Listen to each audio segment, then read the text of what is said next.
to this episode.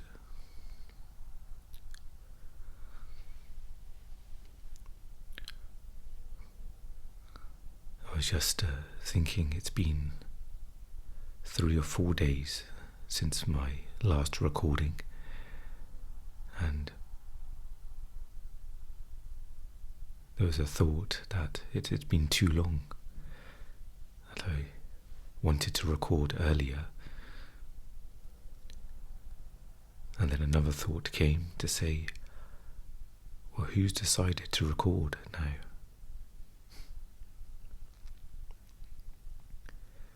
Where do these desires come from?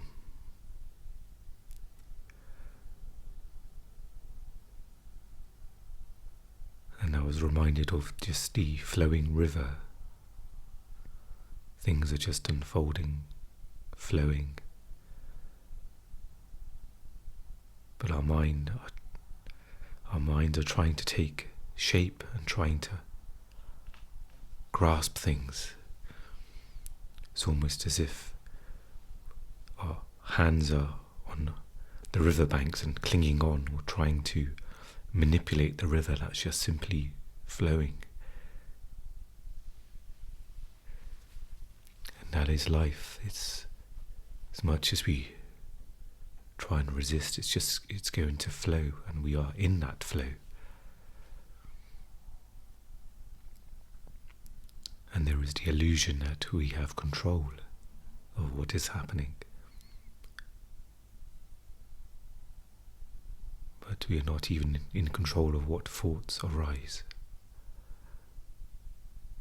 We can cultivate, invite, but ultimately, when a thought arises, it's there. When a life situation happens, it's there. But then our minds, we may think, we should have done this, this and this, and that wouldn't have happened. Again, it's clinging to the riverbanks,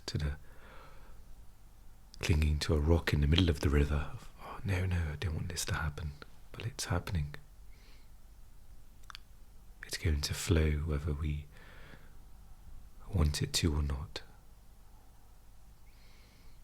And this is scary to the mind, because the mind is all about control, and it's susceptible to suffering and fear.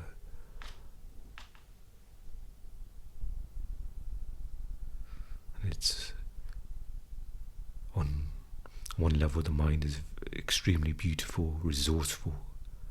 You can use it. It can be very powerful, of course, because I'll speak for myself, it's overtaken me. And it keeps on coming back. So it is, you can look at it as it is, but ultimately the mind is very brittle.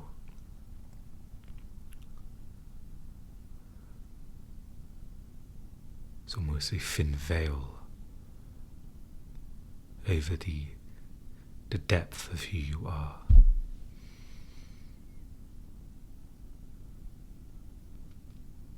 Beyond form,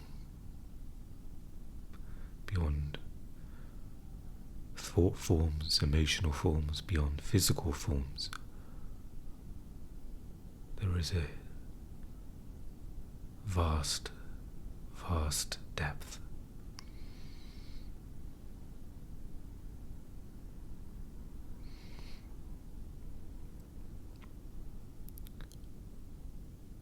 And I wanted to mention at the start here that the goal of this is not to be spiritual. The goal of this is not to be good. Before listening today, you could have been doing something which you may label as bad or label as non-spiritual. But I invite you to just let go of that. Not to judge, not to label. You are simply here in this moment. It's that simple. and you are aware of being here.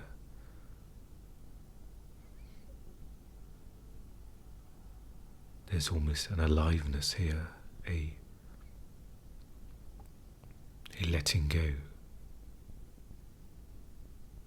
There's no doing here. There's an undoing, a letting go, and a now arises within you.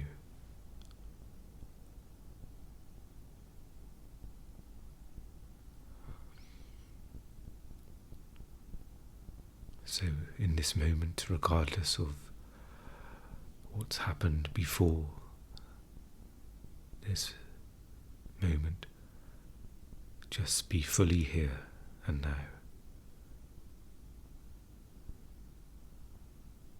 All of what's on your mind, that will be there when this is finished, but I encourage you just simply to fully let go and be here.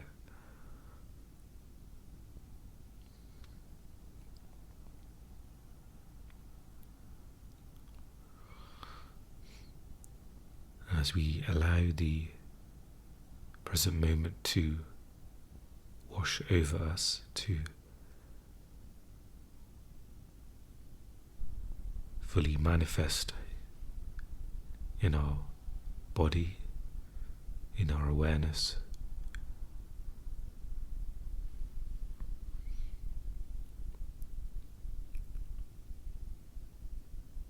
in this moment it's easy to see things that may not serve us, things that we may do automatically, we may do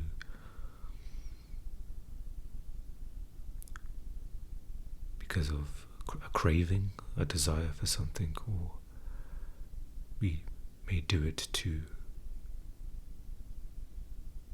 reject something, to resist something. So we may do something out of fear to stop something from happening. We may do something to want a certain result.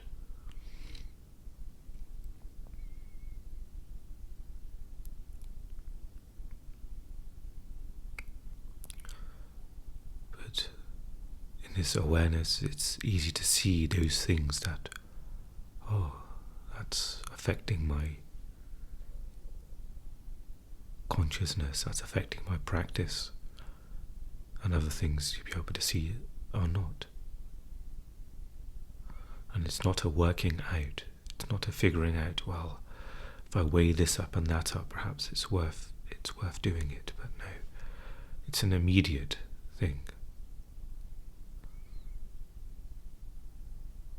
Immediately you feel it there, there's something that's not quite aligned, there's something that is heavy about this that perhaps needs addressing. So I find the present moment as a great, almost a guide and compass for our life situations, whether it's relationship or job or some of the activities we do, things we think. It could be a small habit, checking the phone first thing in the morning. You may feel, God, that's a burden, isn't it, doing that each morning, or immediately that's waking up the mind, when before that you probably were at peace when the eyes opened, maybe you were, and then you opened your phone and social media and scrolling and reading, labeling, judging the images you're seeing, and you're in the mind.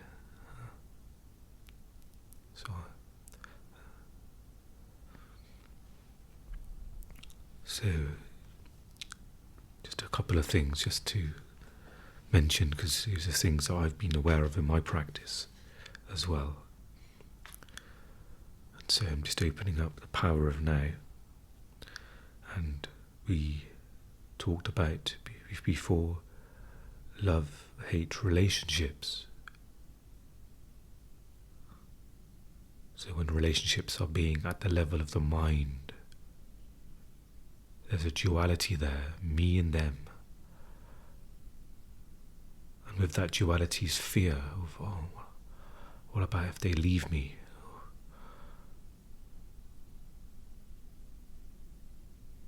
duality of love and hate, because you are in that climate, you're in that environment where those polarities exist. It's only in that deeper place, the oneness, where there isn't you and them, there is just the oneness that you see in them. You can honor their form, you can honor the relationship, the personality, the mental formations of who they are is unique to them. But it's rooted in their depth, their essence.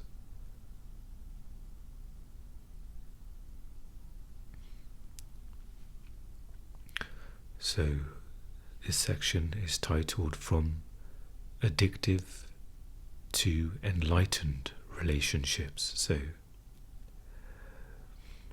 perhaps this section is talking about that depth. And it starts with a question from the reader. Can we change an addictive relationship into a true one? And this is Eckhart's answer.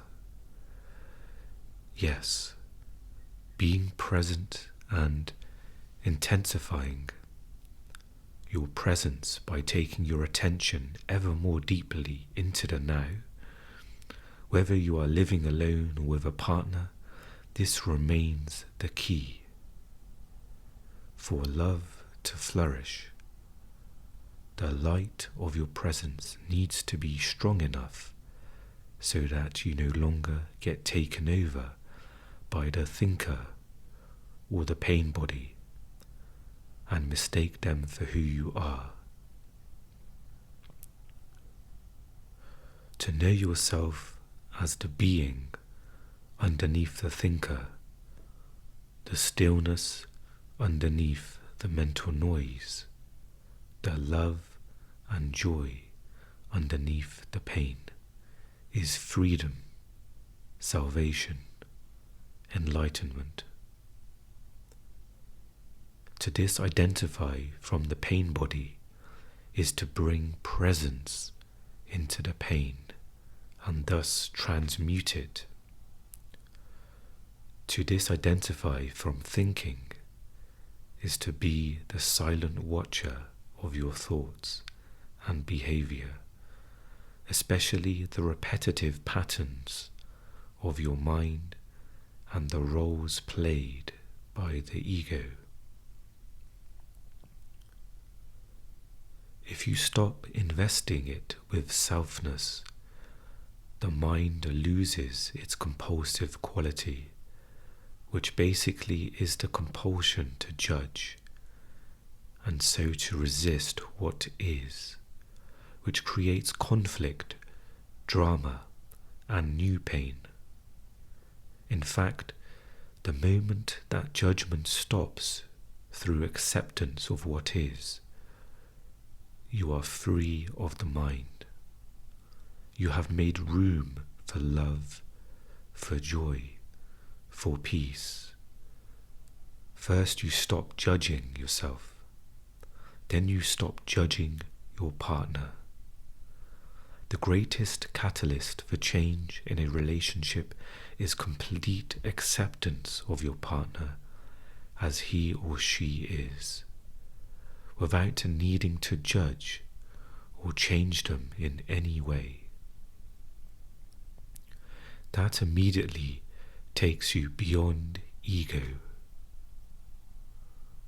All mind games and all addictive clinging are then over.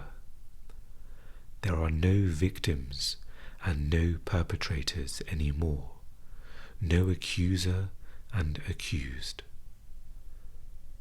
This is also the end of all codependency, of being drawn into somebody else's unconscious pattern and thereby enabling it to continue. You will then either separate in love or move ever more deeply into that now together, into being. Can it be that simple? Yes, it is that simple. Love is a state of being. Your love is not outside, it is deep within you. You can never lose it, and it cannot leave you. It is not dependent on some other body, some external form. In the stillness of your presence, you can feel your own formless and timeless reality as the unmanifested life that animates your physical form. You can then feel the same life deep within every other human and every other creature. You look beyond the veil of form and separation. This is the realization of oneness. This is love. What is God? The eternal one life underneath all the forms of life. What is love? To feel the presence of that one life deep within yourself and within all creatures. To be it.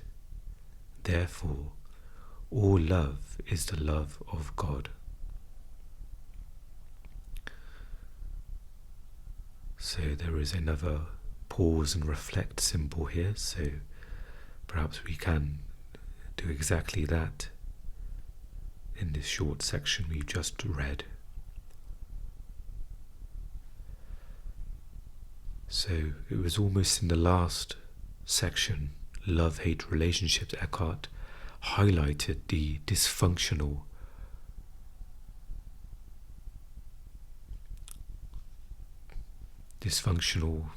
relationships where they occur in the mind, where two minds are in a relationship, where love and hate can exist, and judgment and turbulence, and this is almost the antidote to relationships. So there isn't that clinginess that Eckhart talks about, that addictiveness, that I can't live without you, you need to be in my life, and all of that dissolves because you understand that that's an illusion.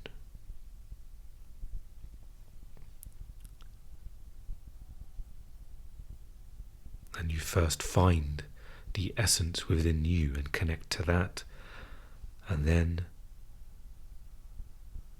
that is almost transmitted outwardly. So when you're seeing people, you're seeing their essence of who they are.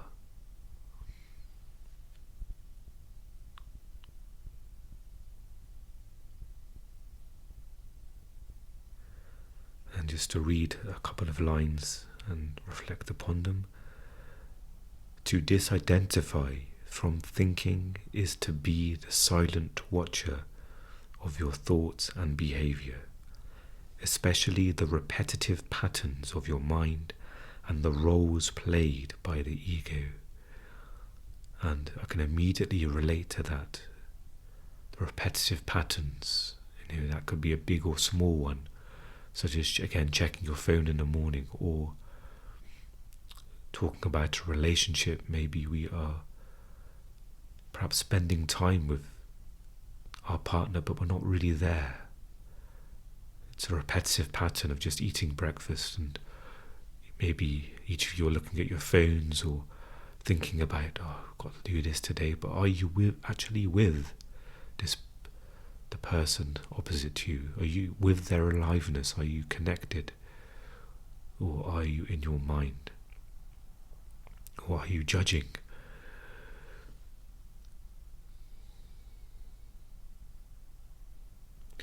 And Eckhart talks about judgment here, where he says, in fact, the moment that judgment stops through acceptance of what is, you are free of the mind.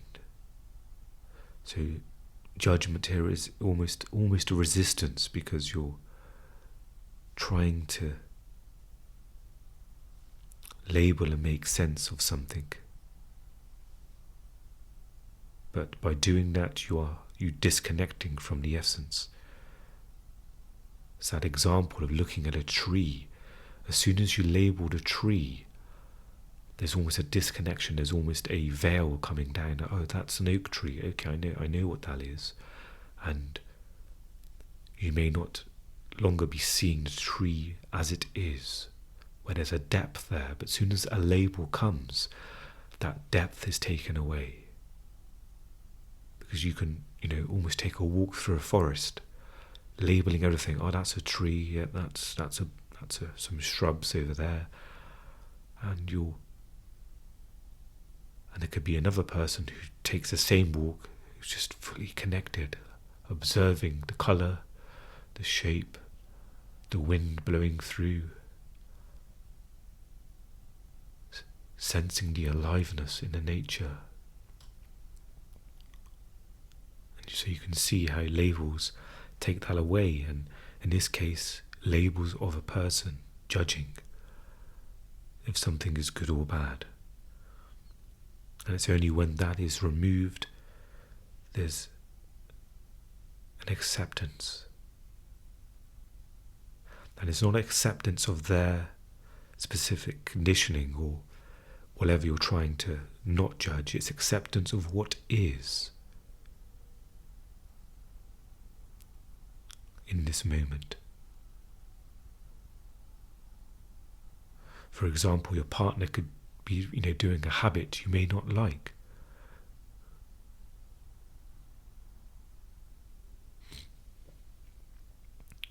And they've just done it again. And in that moment, that can't be changed. It is what is. They've done it. Okay. Right. What can be addressed here? Instead of judging them, they've done it again. How many times have I told them? Do they not listen? I need someone who listens to me. And that may be a valid point, perhaps in the long term, as Eckhart says here.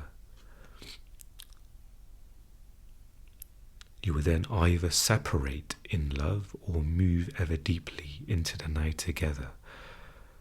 So it's not to say that every relationship can be fixed with being present, but being present gives you that compass of what is now. Oh, okay. Instead of using the unreliable, the turbulent, ever-changing mind, where one day you're feeling love for this person, another day you're feeling hate. How can you get a true perspective on, I'm sharing my life with this other being? The answer is always going to change. It's always going to be turbulent. But once you're stepping into the now and bringing the relationship into the now, it'll be clear.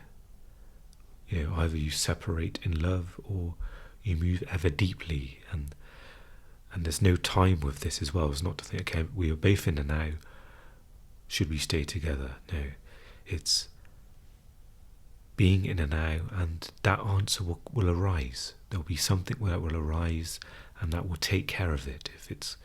If you're meant to flow together side by side, it will be that way. If not, something will arise to realign. And that realignment may be a separation. And at the end of that, can it be that simple? Yes, it is that simple.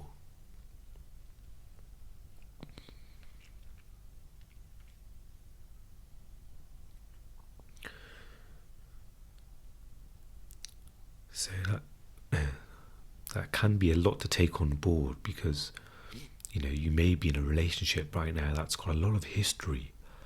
It may have children involved. It's complex. But by stepping into the now, into being, things become clear, things become simple. because the mind is going to be full of opinions and thoughts. One thought pulling you this way, another thought pulling you that way, but in the simpleness of connecting to your one essence, that's the place to be when reflecting upon your relationship. And this could be applied to, if you're in a job you're unhappy with, step into the now, into being, and it's there where the answers will be found.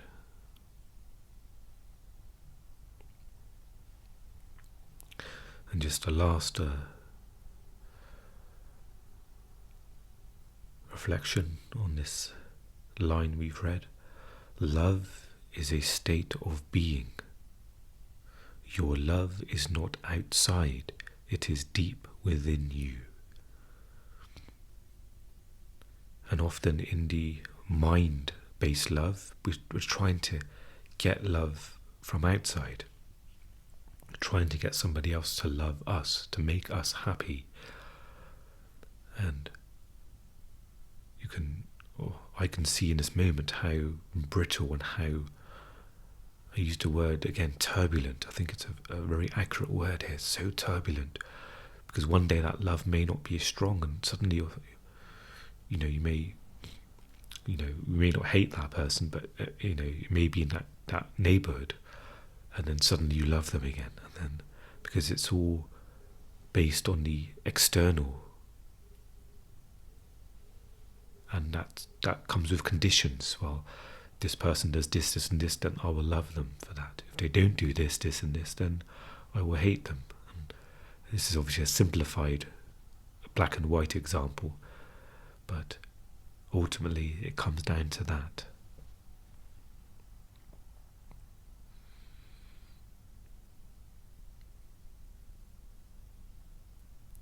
And when that love is not dependent on some other body, some external form, Eckhart say you can never lose it.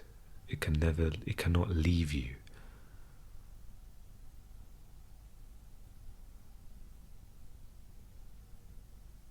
And how different is this compared to two minds having a relationship?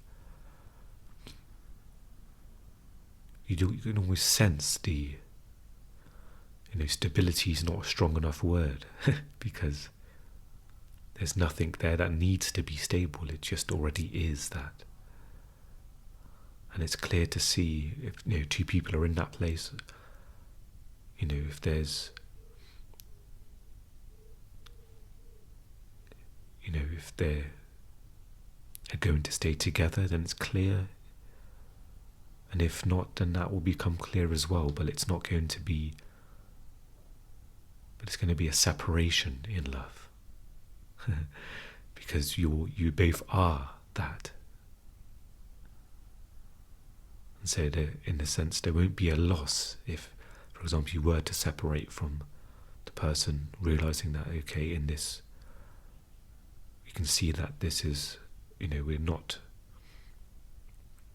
aligning with one another, then something needs to change. There won't be a loss in that sense because you are that. Not the mind-based love where you can't live without their love. You need that specific person's love, which is, made up of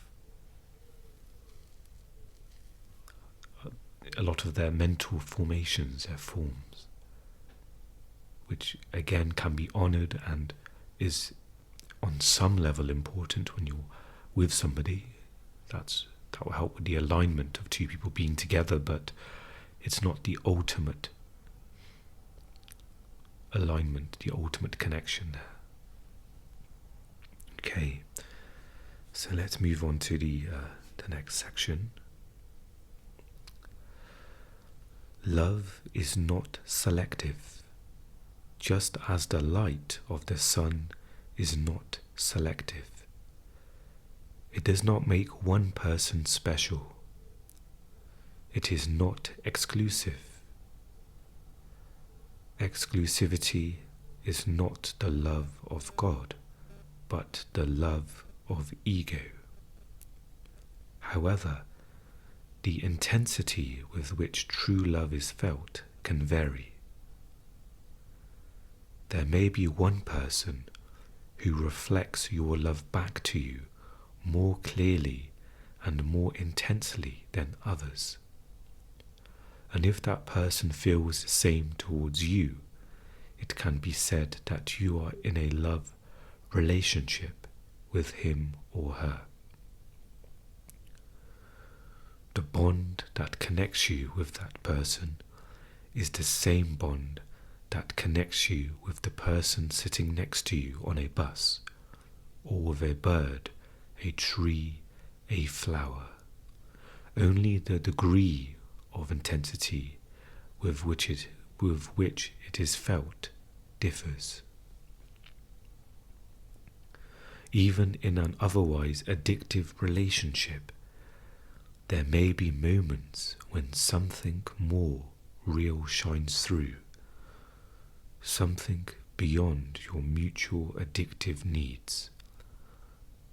There are moments when both you and your partner's mind briefly subside, and the pain body is temporarily in a dormant state. This may sometimes happen during physical intimacy, or when you are both witnessing the miracle of childbirth, or in the presence of death, or when one of you is seriously ill. Anything that renders the mind powerless. When this happens, your being, which is usually buried underneath the mind, becomes revealed. And it is this that makes true communication possible. True communication is communion, the realization of oneness, which is love. Usually, this is quickly lost again, unless you are able to stay present enough to keep out the mind and its old patterns. As soon as the mind and mind identification return, you are no longer yourself, but a mental image of yourself. And you start playing games and roles again to get your ego needs met. You are a human mind again, pretending to be a human being, interacting with another mind, playing a drama called love. Although brief glimpses are possible, love cannot flourish unless you are permanently free of mind identification and your presence is intense enough to have dissolved the pain body, or you can at least remain present as the watcher. The pain body cannot then take you over and so become destructive of love.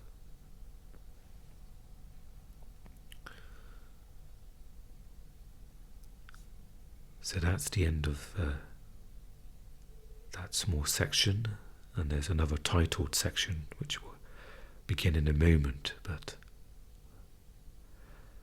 the reason why Eckhart puts in those symbols to reflect, is because what's being said here is it's not knowledge we can just learn and okay, we've learned that, what's next? There's a huge, vast depth to it. Some of what's read here can stay with you for years, where you can reflect, not just reflect, but go deeply into it, into this experience, into this pointing.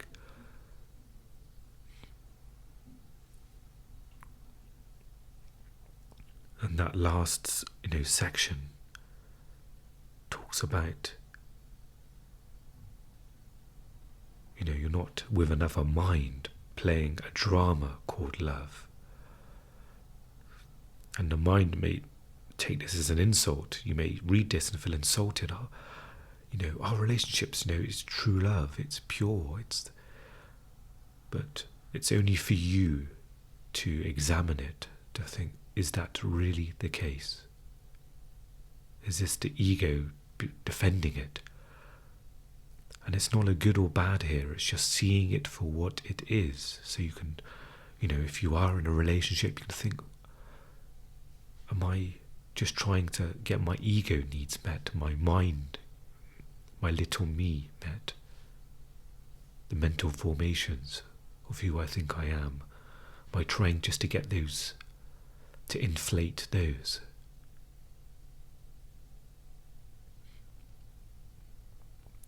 Am I seeing my partner's essence? And there's a key line here, if I go back a few pages. Eckhart almost defines, what a love relationship is, true love. Let me just see if I can come across it again. Okay. There may be one person who reflects your love back to you more clearly and more intensely than others, and if that person feels the same towards you, it can be said that you are in a love relationship. And so Eckhart's mentioning that love that reflected back to you is that beingness, the love that is made up of the now. So there's nothing to point to. You can't point to a thing or almost a being and say that's love. Love is the actual makeup of the now, and it's only when you're truly in the now, that deep joy and peace, that is love. And so when that's being reflected back, so the person there is bringing you deeply into presence, that pureness there, you can see that in the person, but you can also feel that in yourself. So it's not you and them on a deepest level, but they're reflecting back your essence. That is what Eckhart is referring to as love. And it's so distant from when we think about love. We think about what somebody looks like. And yes, that is, as I mentioned before, we are in physical forms. And attraction is part of that equation in a relationship, but you can see how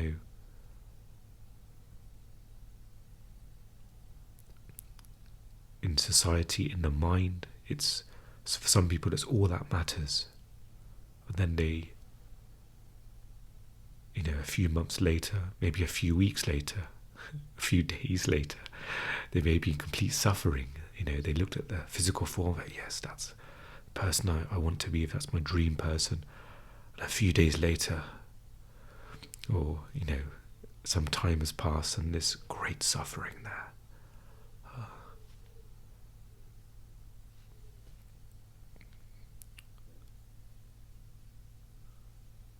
And so this is perhaps for me, if I was looking for a partner, then this would be the first thing there. Yes, it's important to have complementary personalities, and there are websites where questions are asked to derive certain personality traits, and that has its place, that does. But you're starting with the essence. And can that be reflected back from the person you're with, or the person you're meeting up with? And again, it's using the present moment as that compass. There's nothing to almost work out. nothing to list. Being with that person, when you are in the now, you will know, you'll be able to sense that intensity where your presence becomes more intense and just as simple as to flow as the river. That communion will unfold with that person. And again, almost it's not even opposite, it's much more further away from that. But in the mind, we try and work out, how can I get this person to like me? And all of these other things that the external elements you're using to almost create.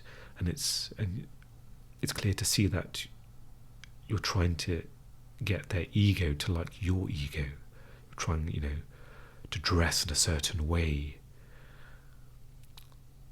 to present this image of you. And none of this is wrong. But if you're not rooted in your depth, then you're in the game of suffering, because that is the environment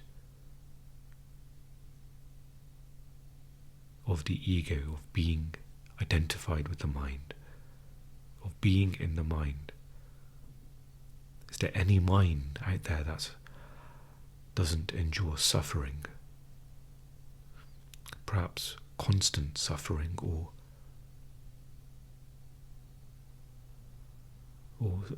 uncomfortableness, or whenever is a mind satisfied for how long?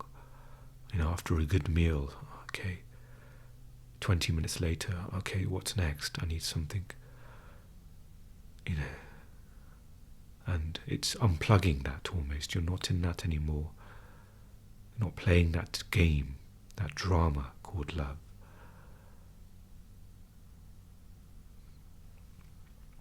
Okay. So the next section is called Relationships as Spiritual Practice. As the egoic mode of consciousness and all the social, political, and economic structures that it created enter the final stage of collapse, the relationships between men and women reflect the deep state of crisis in which humanity now finds itself.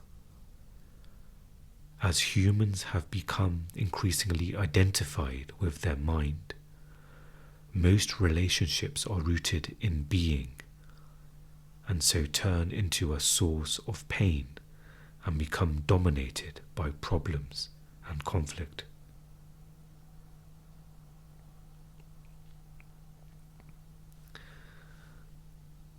Millions are now living alone or as single parents, unable to establish an intimate relationship or unwilling to repeat the insane drama of past relationships. Others go from one relationship to another, from one pleasure and pain cycle to another, in search of the elusive goal of fulfillment through union with the opposite energy polarity. Still, others compromise and continue to be together in a dysfunctional relationship in which negativity prevails for the sake of the children or security, through force of habit, fear of being alone, or some other mutually beneficial arrangement, or even through the unconscious addiction to the excitement of emotional drama and pain. However, every crisis represents not only danger, but also opportunity.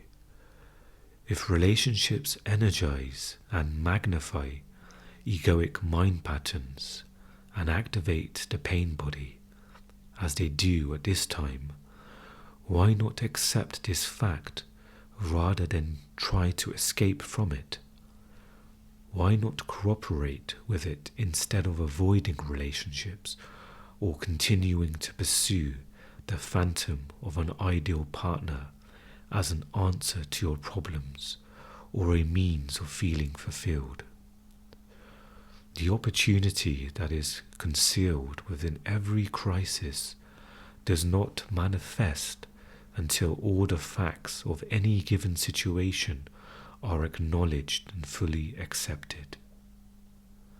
As long as you deny them, as long as you try to escape from them or wish that things were different, the window of opportunity does not open up, and you remain trapped inside that situation, which will remain the same or deteriorate further. With the acknowledgement and acceptance of the facts also comes a degree of freedom from them. For example, when you know there is disharmony and you hold that knowing, through your knowing a new factor has come in and the disharmony cannot remain unchanged. When you know you are not at peace, your knowing creates a still space that surrounds your non-peace in a loving and tender embrace, and then transmutes your non-peace into peace. As far as inner transformation is concerned, there is nothing you can do about it. You cannot transform yourself, and you certainly cannot transform your partner or anybody else. All you can do is create a space for transformation to happen, for grace and love to enter.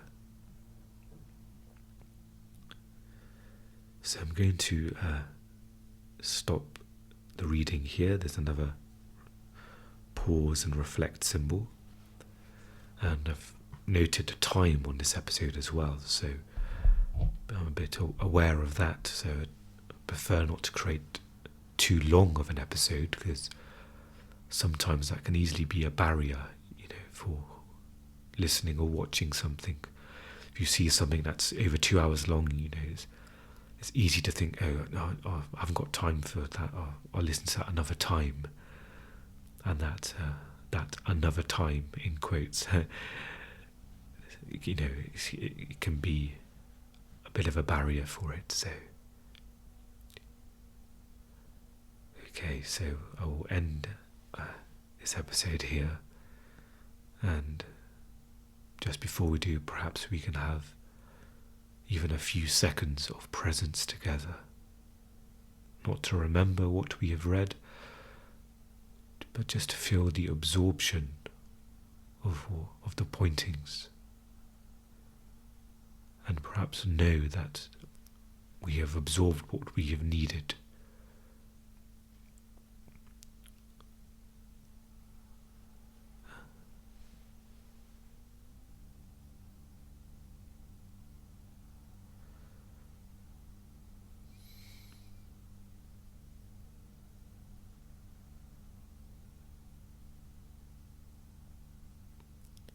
Thank you for joining me.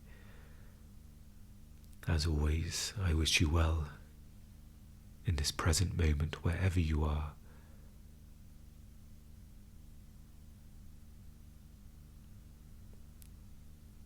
And I'll speak to you again very soon.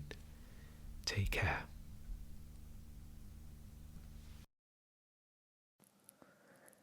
If you have an urge to support this podcast, you're more than welcome to visit my Patreon page, and you can find the link in the description of the episode. There you will find a little bit more information about myself and my journey and my purpose with helping others. You can also share and review this podcast, These are two simple ways to create awareness and spread these teachings, and it will also help future listeners to discover this content as well. Thank you.